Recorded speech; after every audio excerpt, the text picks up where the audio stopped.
Hello and welcome to Leviathan News. I'm Samuel McCullough, and I'm joined by my esteemed colleagues, Rex and Garrett. Today we have a special guest. We have Kevin Kelly from Delphi Digital, from their research department, who's come to talk about their most recent product offering. Kevin, welcome to Leviathan News. Why don't you walk us through the new launch that Delphi has and tell us more about it? Yeah, no, absolutely. Appreciate you guys having me on. So we've actually had a couple new products we're launching that we've come out with that we're really excited about. The Delphi Data Hub probably being the most prominent or one that we've been the most public about so far. And essentially, if you think back, I'm one of the co-founders of Delphi. And so when we originally started Delphi, for a long time, our product has been something we're really proud of, but it's largely been kind of one-dimensional, right? Very text-based, very long-form written research-based. And we are very big data users, right? Something we pride ourselves in is that our research is very data driven. And so we've been big consumers and users of on-chain data for a long time now, integrating that into our research and the trends that we're watching.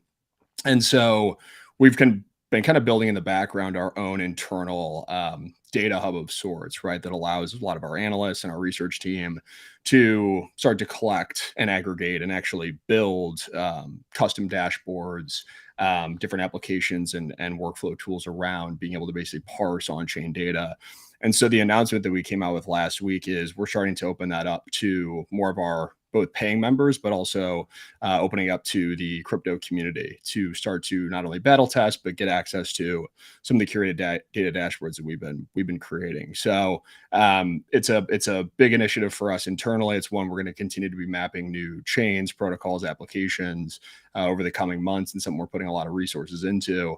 But what we wanted to do is basically start to get that out in the wild, start to give people a feel for what our new data hub dashboards are going to look like, as well as the custom chart builder and data visualization tools that we're building around that. So that was one of two kind of big products that we've been working on in the background that we're really excited to bring to market. So I guess I have two questions here, and then I'll let it go to my colleagues.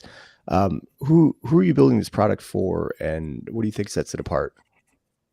Yeah, no, great question. So one thing that's important to be clear about is we're not trying to be the most comprehensive data hub or data tooling data provider out there, right?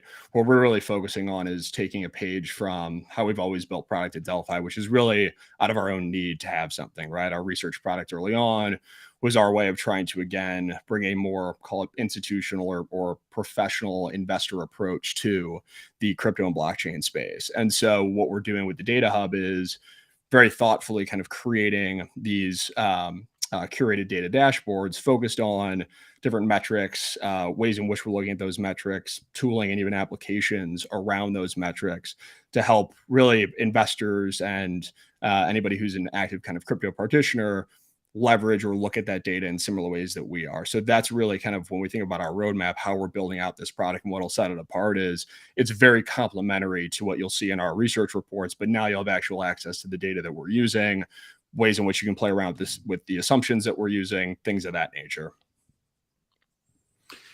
Awesome, man. Super excited to have like more visibility into what we're doing in like in a legible way.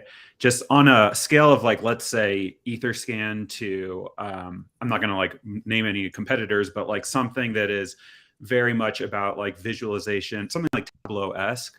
Where would you put this new Delphi data product like in that kind of spectrum? And in particular, like in regards for like the type of user, is it really about a power user? Is it about like a technically inclined person, or is it much more about like no code and drag and drop and that kind of experience? Yeah, it's definitely more on the latter side of the spectrum, I would say, at least as of right now. So more towards the no code, more towards a curated experience, right? So if you go on and you're searching for data on Solana, for example, right? It's not really one of the chains that we currently support. We have a lot of plans to, again, expand our coverage and what we're able to support. But what we're really trying to focus on is rather than be that kind of catch-all for everything, right? If you look at, let's take Ethereum, for example, having access to every single thing or everything that you can basically map on ETH and the on-chain data side of it. We're really focused on that kind of no code, trying to actually create workflow tools and try and suss out and similar to what we do with our research, separate kind of the signal from noise and point people to what we think is most important or what they should be tracking, and then creating dashboards around that stuff, right? So again, we look at it as very complementary, not only to our research, but also to some of the large, we'll call them peers or competitors out there in the data space that we have a ton of admiration for, especially around what they've built. We're trying to basically find our own niche and contribute something that is unique, that is different, but also can be served or used as a complement to those other providers. Well, what are the pricing tiers, and can I pay in crypto?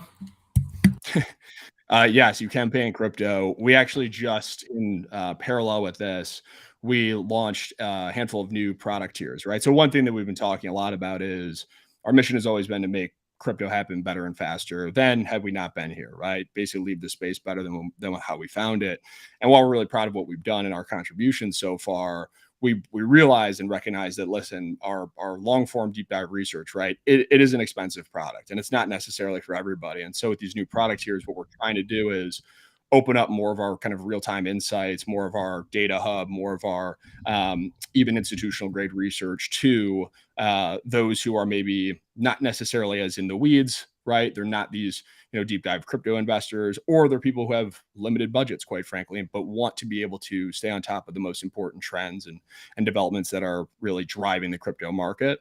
And so with our new product tiers, we've got a starter plan, which gets you access to some of these curated dashboards like we were talking about, as well as our other big new product, which is our alpha feed, which is very complementary to our long form deep dive research. So you can think about it almost as a curated Twitter, almost Substack feed that is curated entirely by the Delphi research team. So for example, if I'm putting out a long form report on a topic, I can drop in charts from that, quick commentary, even tweets that we're seeing that we think should be on people's radar with our own kind of opinions around it. It's basically a real-time insights and analysis feed that we're offering to that lowest tier, that starter tier, to again get people on top of, or allow them to track a lot of the things that our analyst team is tracking. So we've got a starter tier, we've got our pro tier, which is our flagship institutional grade research product, and then the all access, which gives you a couple more seats. This is really for kind of more institutional or professional crypto teams, as well as early access to some of the other tools and applications we're building. We're building a lot of quantitative tools, for example. We're building forecasting models. We're building a lot of, if you think about it, applications that analyze on-chain data in unique ways, right? So it's not just let's say, data dashboard. You get access to those types of products as well in the all access tier. Very cool. Finally, what would you say is like the biggest dark area of like Ethereum or crypto or DeFi that like really needs light that in the analytics that you guys are kind of doing, that is like totally a dark forest today, and that you think that Delphi can like really provide incremental value in helping us like understand what's going on? Yeah, no, it's a really good question. And one I've personally thought a lot about. I don't think it's necessarily, I'll say, access to certain data, because obviously with it all being on chain and transparent, the access to the data isn't necessarily the difficult part to solve for now. What we're really trying to focus on, where we think, if you're thinking about a dark area, would be is how to use this data, right? How to think about it, how to draw insights or comparisons or correlations between different metrics, and how that specifically can drive price, right? If you're putting on your kind of crypto investor hat. We started, and I think one of the things that put us on the map early on when it came to just Delphi research was not only was it data driven, but we were doing a lot of work around valuation models, right? And valuation within this space, valuation in any market, right? I come from the equities world. And even if you're looking at, bottom up, cash flow models for certain stocks or certain equities, even those come with a lot of assumptions, and you never want to take any of those to be, full truth, right? You want to be able to play around with the assumptions and things of that nature. So what we're trying to do is basically provide that tooling, give our kind of, let's say, base case or opinion on why we think a certain valuation model makes the most sense for this protocol or this token or what have you, and then opening up that tooling to allow people to say, okay, maybe I don't necessarily agree with your assumptions, right, or your growth rates or whatever it is that we're basically using to build our base case, and allowing people to have the customization and flexibility to kind of form their own opinions, but giving them enough of that context so that they know where to look, or at least they know where we're looking. Yeah, excellent. I hope we lost. Go ahead, please. Yeah. No, I was saying curation's the the key feature of the 2020s, right? Where it's not just about what it's about how you present it to everybody else. And moving on to some really big news that happened over the weekend. A lot of stuff coming out of the SEC where they are opening the rules governing what exactly is an exchange. And this was notable because the SEC is trying to bring the rules in to capture decentralized trading.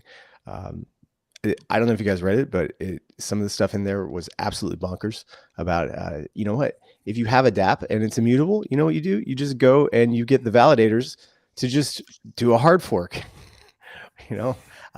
And we saw Curve actually get a shout out in there as something where token holders might need to sell off billions of dollars or hundreds of millions of dollars of value in order for a change to happen there. So, yeah, crazy stuff coming to the SEC right now. Yeah, I mean, look, my like personal soapbox is that like I really believe in the phrase like if you're not at the table, you're on the menu. And I think like we've kind of finally gotten to the point where it's like dinner time and we're figuring out who's at the table and who's on the menu. And like we're on the menu. Like we haven't been playing ground game. We haven't been involved with like Washington. We haven't been showing them why that this is like good things for their constituencies, for like real people in their real districts. And the result is that like it gets ignored until something horrifying like SBF happens that directly personally implicates the head law enforcement officer. And then what happens? The head law enforcement officer just trying to save his own ass, right? And so like I don't want to get more political than that. Like the bottom line is like this current state is a reflection of like our champions are not there. And like thank God for Coinbase and that group. Thank God for the blockchain association and that group. But like we showed up with like water bottles to fight a forest fire. I'd actually build on this and say that there's three factions of the table here, right? There's traditional finance, who of course is opposed to crypto. There's kind of like the CDFI, which would be all the US incorporated entities who also have a seat at the table that's a bit different from TradFi. And then there's pure DeFi, who doesn't have a seat at the table at all. So what we're seeing a lot coming out is, you know, these three factions fighting. Only two of them are fighting in DC, which I think was reflected by the stablecoin bill, which was essentially a compromise between what TradFi wants and what like Circle, Coinbase want in terms of being a dollar stablecoin issuer. And DeFi was just completely excluded from that bill. So as long as DeFi doesn't have a seat at the table, I completely agree that they are going to just get dumped on as legislation and executive actions take place. I mean, it's crazier than that though, because like what? Like, look at what the remedy that they put out is like literally go bribe the entire Ethereum validator set to like make some administrative changes in your code. Like that, let's just pretend we had any interest in doing that. It's just not like the point of Ethereum is that's not possible. Yeah, and there's so, a real philosophical issue, right? Like they want these things to be decentralized. They say if you're decentralized, it's a thing. But if you want to be compliant, you have to be basically fully centralized and be able to upgrade the smart contract and rug your users. Well, it's just crazy. Like the logical end result of this path, super simple. See you guys in Singapore. We're not welcome in the United States anymore. Like none of this is stopping. We're still moving forward. Like America isn't the bleeding heart of the universe. Like, I don't know. They're just going to make it not safe to continue doing what we're doing in the US. And I don't know about you guys, but I'm not stopping.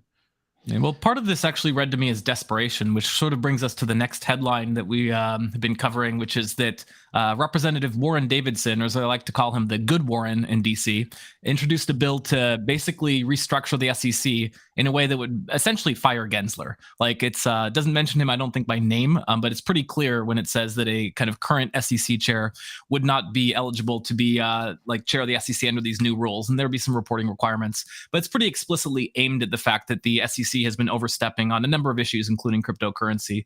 You know, I doubt it goes anywhere in Washington, but yeah, the SEC chair, in my knowledge, for about the past 100 years the SEC has existed, the SEC chair has never been in the spotlight like Gensler has. So you have to think that it might eventually become a bit of a political albatross, or maybe the administration just doesn't care.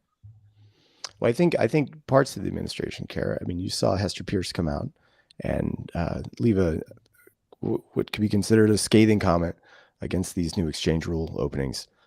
Just essentially saying, like, if I'm a developer and I essentially sell a t-shirt with the code on it, am I liable under these new rules? So I think this is going to go to court. There might be some free speech violations in there. And I think this is going to be the beginning of a long drawn out battle where, you know, we're going to have to really batten down the hatches to prepare for what's coming.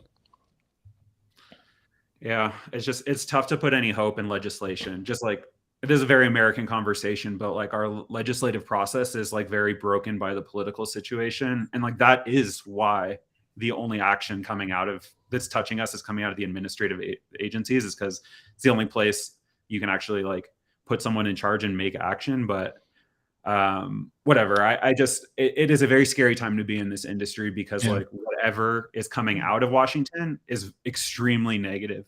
Well, the stablecoin bill that just came out did have some positives in there. Yeah, and the courts have been slapping down the SEC lately too. So there's still some checks and balances even in these dark times. Yeah, exactly. So the stablecoin bill did have a bunch of cool stuff in it. For one thing, stablecoin issuers don't have to be a bank, which kind of drags in Circle. But some other things that were in there is that algorithmic stablecoins are going to be grandfathered in. So hopefully Curve USD comes out in like the next few days before this thing gets passed. My reading on that was not quite the same. So, I mean, I could go on and for like length at it. In fact, it's going to be the subject of my my Substack post today. But there's some ambiguities, let me just say, in terms of how they define payment stablecoins. But the one thing that I thought was really good was for Frax, which was that there was a clear path to getting a Fed master account. So it really shows the kind of 4D chess that Sam's been playing in terms of trying to prepare for like his grand plan to have a Frax master account, which would be wrappable collateral for the Frax on-chain token. So kudos to Frax. Yeah. And also it might open up a bunch of other, you might see more stablecoins coming in, right? Because, like why should Circle keep all that interest income that it's making, right? And my concern though is that the of course Circle's one of the few surviving C DeFi companies, and they have a lot of ability to influence the legislative agenda therefore, so they might try and draft this or add extra amendments to try and basically secure USDC and keep out competitors. So I think that's what we need to watch for. Yeah. So Kevin, did you hear about this SUI, or is it SUI or SUI, or I don't know how to pronounce this, but it's SUI, not SEI. They rug pulled their testnet users by essentially saying, oh, hey, thank you very much. We're not going to airdrop you. We're just going to allow you to buy some SUI at like a 30% or about a 60% discount to the price. And their Twitter feed was to be pretty toxic after that. People saying Rugpull, why did I put all my time and effort into this? And SUI is going to be sold now on OKX, Bybit, and KuCoin, where they will sell the token and then launch a subscription mechanism in the next few days. Did they promise they are going to airdrop testnet users? No, but it's one of those like unwritten rules where every other network has done this. So the expectation was there. I think we're getting a little entitled. Well, look, I mean, you're putting, I don't know how much their nodes cost to run, but that is computing power that you're spending money for, right? To run this test network so they can figure out all their bugs and kind of see what the PvP environment would be like. It is costing people money. Yeah, but it's a test net. I mean, like, unless they say like, hey, we are incentivizing you to run this test net with an airdrop, like, I don't think there's an expectation of that. Like, of course. And I think that we have just been so ingrained that if we are there first and we I don't know, farm your emission or like whatever, like we deserve thousands of dollars thrown at us. Like, I don't. It's just the vibes. The vibes are still very high after the Arbitrum airdrop. So yeah, I think overall net airdrop culture has been a negative thing for the space in terms of it, the expectations it set. But I like the idea of a token sale, but we'll see how it goes. Like 60% off? Is that not good enough? No, because it has to be free. It's all worth zero in the end, right? But okay. Well, it's debatable about the airdrops.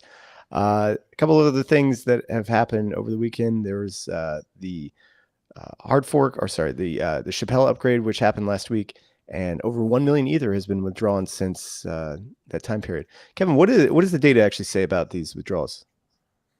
Yeah, no, it's right around the number, at least last I checked. And what was interesting is our team actually came out with a report early in March, basically coming out with what our opinion was going to be, our base case was going to be around this whole upgrade, right? And we sat in the camp not only over the medium to long term, definitely going to be a more bullish catalyst for ETH and adoption, but also we didn't think that the actual withdrawals were going to be nearly as high as a lot of people were. Say fear mongering about, right? Maybe that's not the right word for it, but a lot of people thinking that was going to be a bearish event.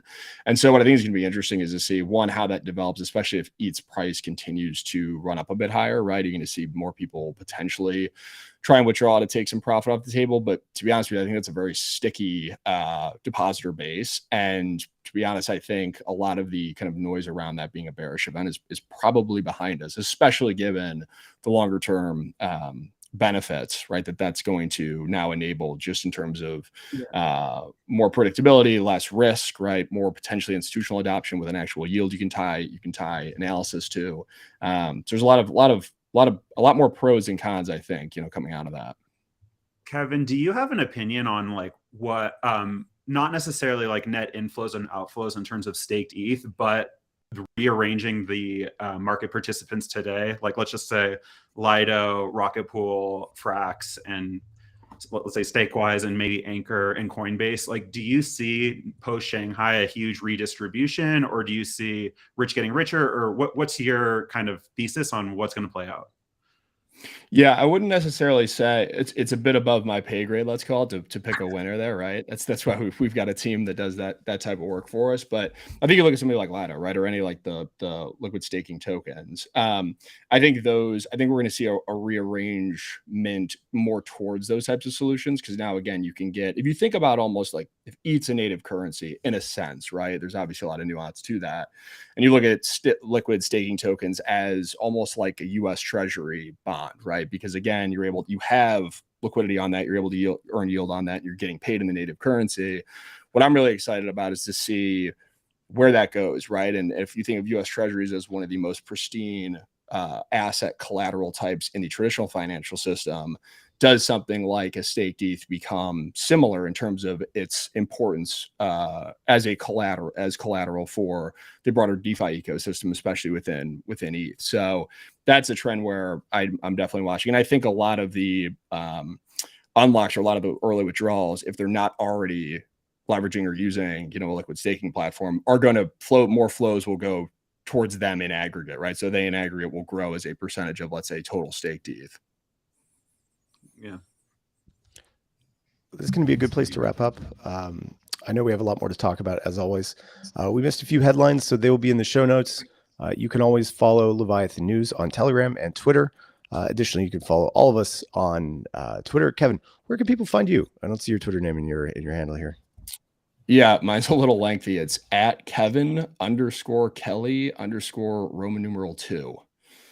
So I can send that to you guys. It's a bit of a mouthful. Just go follow Delphi Digital. That's really the more important one. And to all of our early followers, we updated our links over the weekend. We're now Leviathan_news. Previously, we're LNN headlines, but that didn't make a lot of sense. So follow Leviathan_news. If you're having trouble keeping track, we also just launched a splash page at leviathannews.xyz.